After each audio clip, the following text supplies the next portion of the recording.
What's up, guys? It's CJ the Bob's Burgers movie and Our House Fan 2008 here.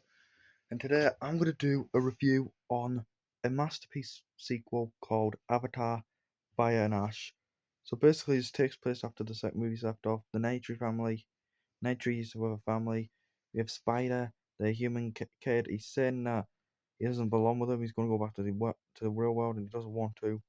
But then there's these like villains that come along and they all cause a big fire and they all try and go after these characters, and that's basically what the plot is.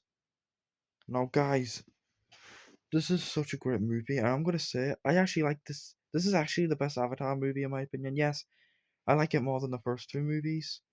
Believe it or not, yeah, I've said it, guys. And I'm gonna say it. This is actually one of the best 3 hour long movie of all time, next to Oppenheimer and Lord of the Rings: Return of the King. I've said it. So yeah, and yeah, and also when they announced years ago that they were making an Avatar 3 after the second movie, I was like, oh, let's flip and go. I'm hyped for it. I'm hyped for Avatar 3. I think Avatar 3 was going to come out in December 2024, but then it got delayed to 2025, didn't it? But then they delayed it. But then whenever the trailer came out, it was titled Avatar Fire and Dash, and then I was like, hype is on. I'm so hyped for this movie. And then when the movie came out, I finally watched it, and honestly, I'm gonna say I loved the movie so much, and I liked it. I actually think I liked it more than the first two. Yeah, I've said it. It's surprising, I know. What can I say? The storyline in this movie is great. The characters were great. Nate, Reed, Jake, and the family, and the kids there, they were great characters. Spider was an awesome character, and he's honestly my favorite character in this movie. The villains were great. I wish Trudy came back though. I do miss the character Trudy, but there's one character that I'm glad it came back, and that was the Orange Dragon, which I forgot what the Orange Dragon's name was. You know the Orange Dragon that we saw in the first movie? Yeah, he came back in this movie, and honestly, I was so freaking happy because I loved this character. He was an awesome dragon. I'm so happy he came back in this movie. It's awesome. He wasn't in the second movie. He wasn't in Way of Water, which really sad, but I'm happy he came back in this movie. And yeah. So yeah, and honestly, I love the climax in this movie. The climax in this movie was amazing, in my opinion. The climax was awesome. When I had this movie, it's gonna be longer than the first two movies. I was like, oh gosh, seriously, another 3 hour long Avatar movie.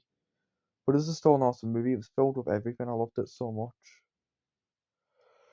Yeah, and I love the end of the movie where at the end of the movie, Spider, they're all gathered around to get Spider and save Spider. You are now one of us. And he says, "Oh shit!" And then I will say I did kind of laugh at that because yeah, I'd be happy. I'd be really happy if something like that happened to me. Then it fades out with them showing the Earth, and then it just ends there. It's a bit weird though, because in the first two movies it ended. The first two movies ended with being on Jake, where it goes like this, goes, "Gotcha." Yeah, in the first two movies, but in the third movie they didn't do it. I don't know why, but it is what it is. And now that's not the only way. This isn't the last Avatar movie. We're getting an Avatar 4. That's right, we're getting an Avatar 4. And honestly, so far it's my most anticipated movie of 2029.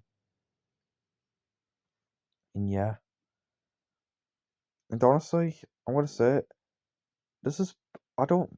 I think I might like this movie more than a bit of a hot take.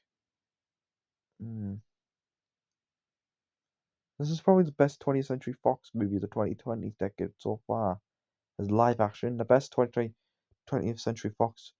I mean, the 20th Century Studio movie that we got so far this year and decade is Bob's Burgers movie, which that'll stay the same, hopefully. But after live action, I might say Avatar Fire and Ash. I don't know. I have to think about that, but honestly, I don't know. So overall, I know this review's been a bit short, but there's nothing really else to say. There's no negatives to this movie. I give this movie a 10 out of 10. It's a cinematic masterpiece. I love this movie very much. I liked it more. The best Avatar movie in the franchise so far. So yeah, thank you all for watching this review and goodbye.